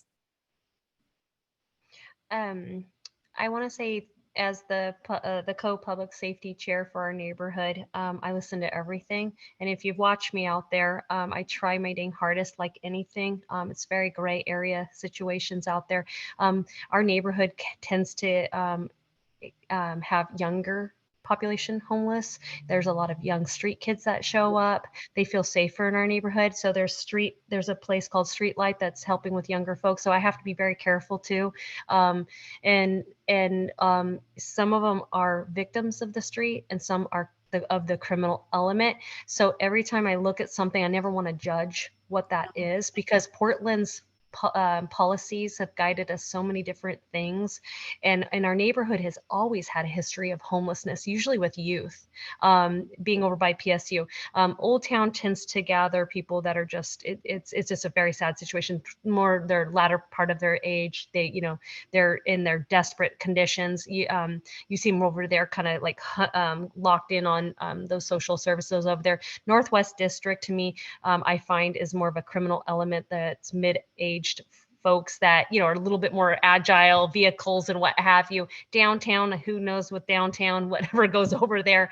But so for Goose Hollow, I recognize that there's as we know in our neighborhood, there's 80% renters still. And a lot of the folks are having issues with rent relief. Call 211. There's so many options to keeping people in their homes right now. I'm the one thing I'm proud about the county is they've been doing a good job of keeping people where they need to be. And if there is issues where people are struggling, that could be brought up to our board. But in the meantime, our policies, legalization of all levels of drugs at some or low level amounts of drugs, and not, with COVID, I mean, our neighborhood, we can't control COVID. We can't control lack of law enforcement right now. I mean, it's just a really hard time. So you're going to see so many different people out there in homeless conditions. So when I look at Goose Hollow, I have to make sure that we understand our neighborhood. And this is what I say with every neighborhood. Know who's in your neighborhood, how to advocate for the neighborhood. And the number one thing is I don't want them on the sidewalk. I want them up and off. And so then I stand in all these meetings for countless hours every single month, volunteering, saying, we got to get them up and off. So if I do allocate funds, it means going to go to a hospital, to a shelter, but not asking them just to get off the street. Go, not in my street, go that way. So I won't advocate for that. And I don't advocate for them just to sit around either. I actually will go, like many of us in the community will, is checking in on them. If I'm no longer on this board, I would love it if someone else stepped on this board and made sure that we advocated for people to get up and helped and connected. We have Pacific Echelon, which is the private security in the mid-core of Goose Hollow. Every day they advocate for people to get up and connected. That's a good thing for our Goose Hollow neighborhood. Now there's areas where you'll see tents that don't want the helping hand up, and they might be behind the residential areas. So I need our group to work together to identify clusters that don't want outreach. And last summer, I even brought street roots over and said, what can we do for the populations along the 405 trail right there? Because those are the folks that they didn't want to be recognized. They didn't want outreach. They didn't want to get connected. And it was really a challenge because the Hucker team wouldn't move anybody, wouldn't address this issue because of under the guise of COVID. So once the COVID guidelines lifted, I was in there right there trying to figure it out. Like, okay, now it's time to intercept people. We're not scared to move tents, right? Remember that whole thing? Don't move the tents. They could give everybody COVID. And I'm sitting there thinking, I still think the tents are moving around. So anyway, and we discovered that the homeless population wasn't even an issue for COVID, right? But what we did notice is data showed after the 2 years of this don't move the tents idea was homeless people were actually harming each other. Data was proven that they are starting to hurt each other, victimize each other, shoot each other, stab each other. And that's data that's founded. So now we need to figure out how to intercept this situation. So it's frustrating in our area. And I want to say thank you to everybody that this I is. really appreciate your tent count, Tiffany. That's helpful. Thank you. And if there's like, if you guys want to, you can submit to me certain issues of tents and I'll have outreach workers go to those tents. But like I said, we can't help what we don't know. And if they're not one that's interested in outreach, then we need to try a different angle because that's not good for our community, correct? And then there's times we'll have to be like, well, there's only so much we can do because our elected officials are choosing not to do anything right now. And that's where I'd ask you to get your pen and paper out or your email and, and say, hey, I think that you're not addressing our community's concerns. So I'm just, first off, I want to thank you, Tiffany, for all the work that you do. I mean, you really have a heart for this. I'm also looking at Bridget and I'm trying to read her mind to see what she's thinking. And I just thinking of her getting all teared up. And I'm thinking about my friend, Wynn, who is one of the top people in Portland. I know her from City Club, who's been involved with, you're nodding her head, with the human trafficking that she's involved with. And she was talking to me, I guess it was yesterday, about these teenage girls. They come from a lot of them come from really, they're leaving abusive homes to begin with, or they're frightened, or they're leaving, and then they get sucked into to trafficking and all that. She goes around and she lectures. I don't know if it would be worthwhile to have her as a speaker, to maybe have for people to ask questions or to get her involved. Basically, Lynn said, whenever you see these like young women in these tents, she said most of the time they're victims of human trafficking. That's her comment on that. At the Lincoln High School tent area, tent number 2, I identified as a potential prostitution tent. I shouldn't say that actually. Then might distract that comment, restrict that comment. I put in a report because I thought I saw something that could have been something like that. And you also see that up by PSU off the 405 right there as well. So that's not new to our neighborhood actually. And Doug will probably contest to that as well. Right, Doug? So we need to make the reports. All right. We're getting close to 2 hours. So if you don't mind, we'll just go ahead and move on to the next topic. Thank you for that detailed report, Tiffany. I think we could just talk about it forever, honestly. I hope we solve this issue. Stadium oversight, Jerry, is there anything to report?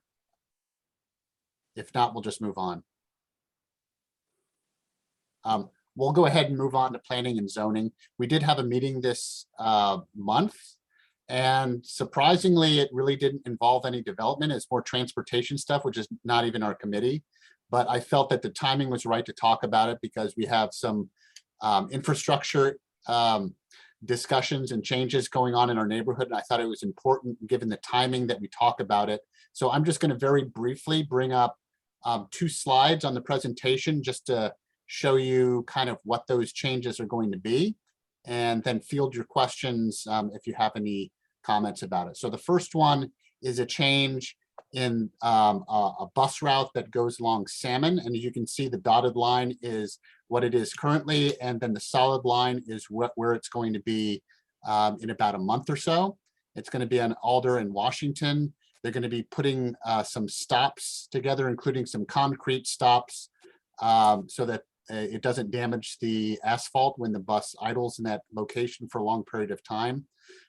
So it's not necessarily going to affect the frequency, but it is going to save, I think they said like 30 seconds or something like that, and going from our neighborhood to the river. So these shaving seconds off is what excites PBOT very much. So I know they've closed the stop, the Kings Hill stop in our neighborhood for Max, and that's saving 30 seconds also on Max, and they love doing that kind of stuff. So this is just more of the same. The other one might have more of an impact in our neighborhood. And shoot, I don't have the slide up right now, so I'm just going to stop sharing. But it involves Jefferson, and they're going to basically restripe it and get rid of a lot of parking along Jefferson, just to make it easier for buses to turn along the roundabout and go up Columbia onto the bus lane. And so it's going to be basically 3 lanes. There's going to be a center concrete kind of landing in the middle around 17th or so, 17th or 16th. And there's going to be a dedicated bus line during part of it. They don't know how much of it is going to be striped red, but some of it will be, just to indicate it. Cars will be allowed in some of it so that they can turn left from Jefferson going south. And the north side of Jefferson is going to be a dedicated bike lane. Okay. So the big takeaways are less parking on Jefferson and kind of potentially more complicated striping because there's going to be a dedicated bus lane that is not really dedicated for buses along the entirety of it, but that cars can use to make left-hand turns. I've already talked to you about the project plan for the Mazatlan restaurant, and that's essentially, I just wanted to make it as short as possible. So does anybody have any questions that I can field about planning? Yeah, Tiffany. For the loss of parking spots along Jefferson and the businesses there, when you were in the meeting, did anybody say, hey, this isn't going to work? Or did they go, yeah, sure. Okay, go for it. Nope, they raised the issue. So there was a business that starts with a V, Vino or something like that. I forget exactly what it is. Right. And they're losing almost the entirety. Actually, I think they're losing all of their parking spots in front of their small business. Someone raised the issue. I think it may have been Will, raised the point that they're actually moving. So they're not even going to be in that location in a few months anyway. So it's not going to affect that business because they're not going to be there.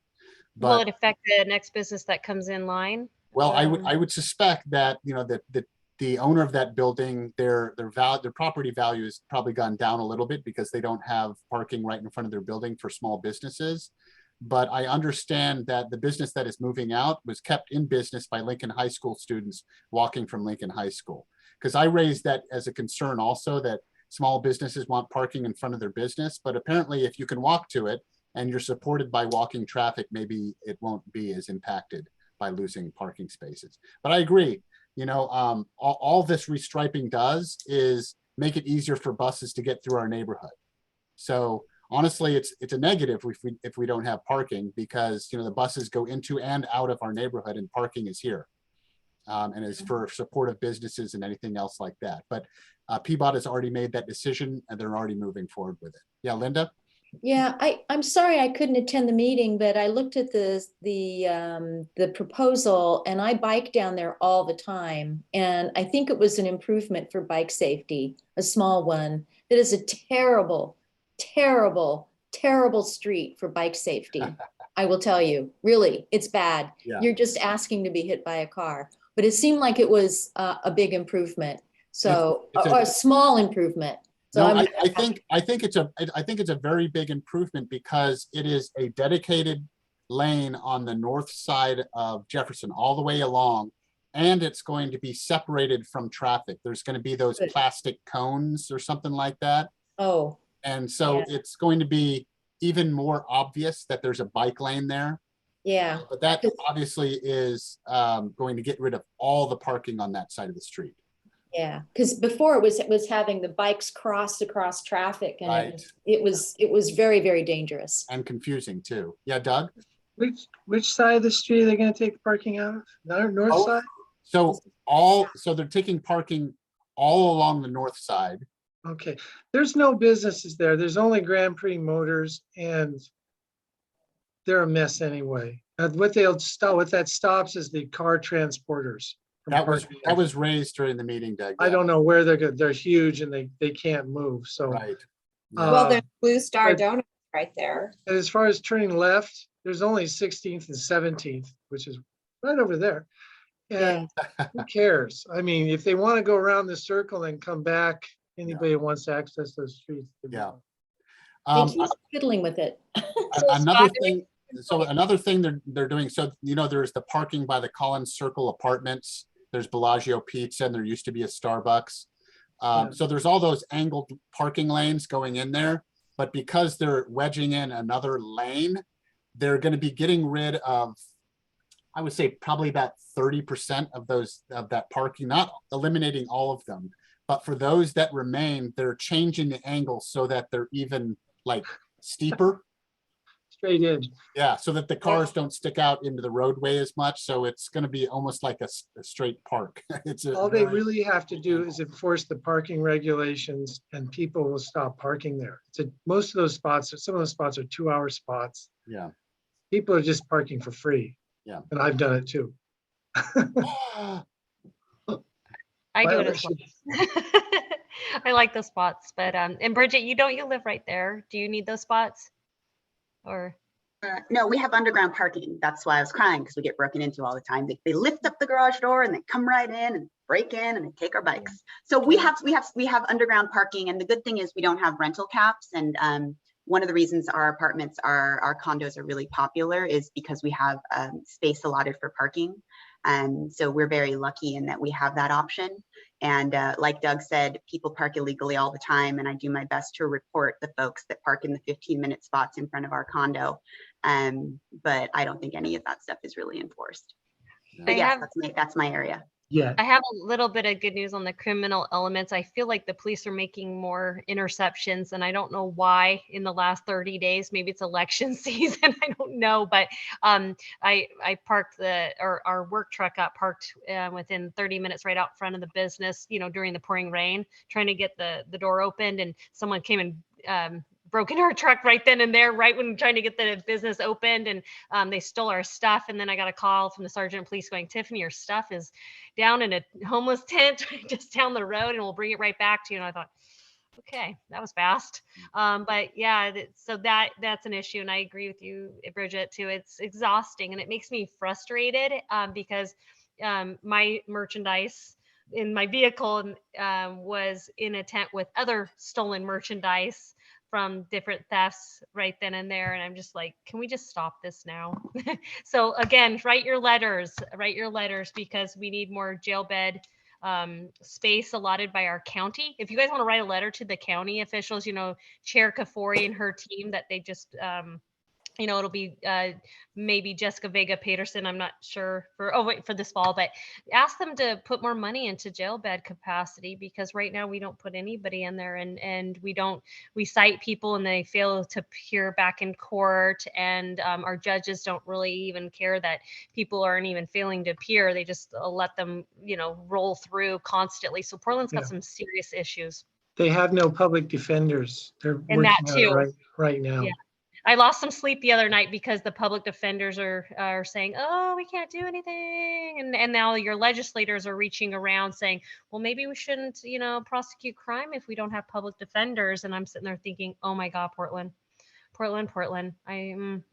So anyway, let's not go down that wormhole, but Doug, you and I we should hang out after this and talk about the public defenders situation. All right, so any questions about planning and zoning? All right, so I'm going to move on to Neighbors West Northwest. There's a lot of administrative stuff, which I won't bore you with. The only thing that really affected our neighborhood is they reported on the appeal of the grievance that was filed, and they held in favor of our neighborhood, so there's no grievance to rule on. I don't know what Eric is going to do, if he's going to appeal it to Civic Life or not, but we're kind of out of the loop, so I just don't want you to have to worry about it anymore. It is what it is, and Neighbors West Northwest ruled in our favor. So I had to testify a little bit earlier in the month. They asked me questions, and now we're moving on. So the one thing that was interesting is Linton, a neighborhood, applied for a grant. I know it has nothing to do with this neighborhood. It's such an interesting issue that I think you should know about. So Linton has applied for and received a grant for $815,000. And they were going to use that to make a river trail, with part of that going to upgrade their community center as well. And so it's a huge project, and they're going to have to partner with somebody to kind of oversee the administrative control of that, but that's a huge amount of money. So I see Catherine's no longer on the line, but we can rake her over the coals for only asking for $1,800 instead of $815,000. So maybe we shouldn't mention it to her, because I'm perfectly happy with what we have. But I just thought that was very interesting, and there will be a new hiking trail in the next few years in Linton, so everybody hopefully will be able to enjoy that. Scott, do you know if they got it from the community grant, or did they get it from like some kind of? They got it from the state. They got it from the state. Yeah. For them. They got it. So good for them. We got to keep our eye open, and there's all kinds of money out there. We've got lots of things we can do here. Clean up Jefferson, make access to the Washington Park nicer. Yeah. We have a lot of tourists coming through here. We need to do that. Yeah.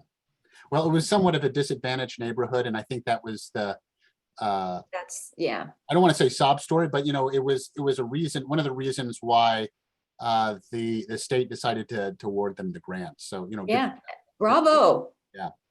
All right, well, I don't have anything else. If somebody, this is kind of open now, so if we move on to other business with this, if somebody would like to raise another issue, now's the time to do it.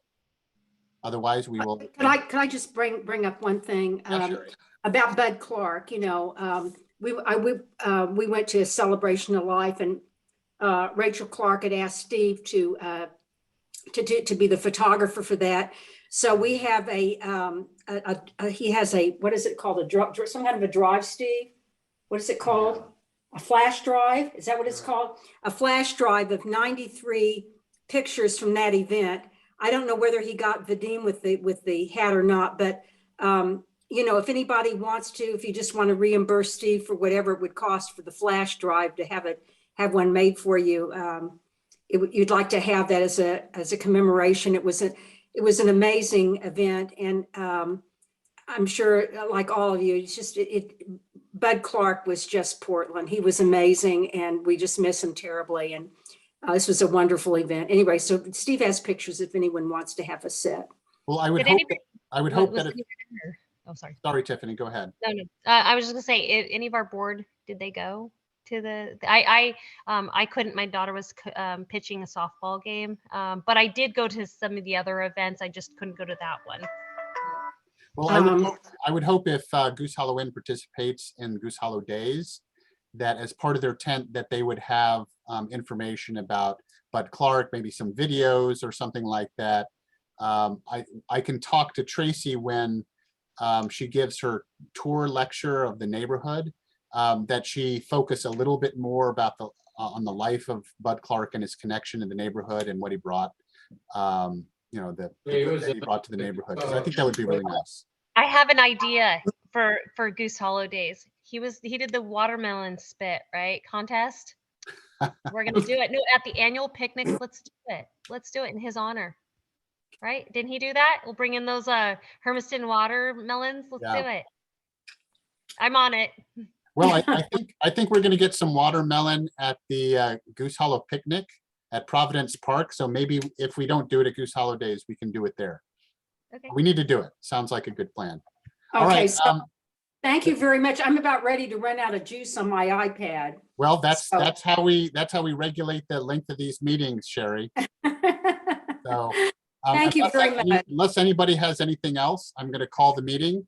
So it's good seeing everybody. Thank you for sticking around. I know it was long, but it's good seeing you. I'm still working with the MAC to try to see if they'll host some of our meetings in person. It's taking a while for them to get back to me. So the president is on it, and hopefully we'll get word in the next month. I hate to say it, but I'm really missing those chocolate cookies. That was part of my request. Yeah. Just in closing, I just want to let you know I attended a MAC Club event with Barbara Roberts featuring strong, empowered women of Portland. And I was there 2 weeks ago, and I saw the MAC Club staff, and I said, would you please have us back? Come on, we got to get back in this room. And they said, we'll think about it. I went, okay, well, okay, but we got to get back to those cookies. So let me explain just very, very briefly how we're using their facilities, because it costs money. They have staff which put stuff on it. It's not just the cost of the cookies and the water and things that they put out for us. They have a fund set aside for community groups, and they have 3 tiers, and we are a named person in the 2nd tier. So it should happen automatically, but they need to vote to account for the funds that will go toward hosting our meeting. And so it's not simply a matter of calling them up and saying, hey, can you host our meeting? They have to connect the dots to some budgetary item. And so that's what's taking so long. So I think we kind of, like 2 years ago when COVID hit, they let that budget item lapse, and we just need to reinitiate it. So that's what's going on. All right. Well, great seeing everybody. Thank you. Thank you. Bye-bye. Bye-bye.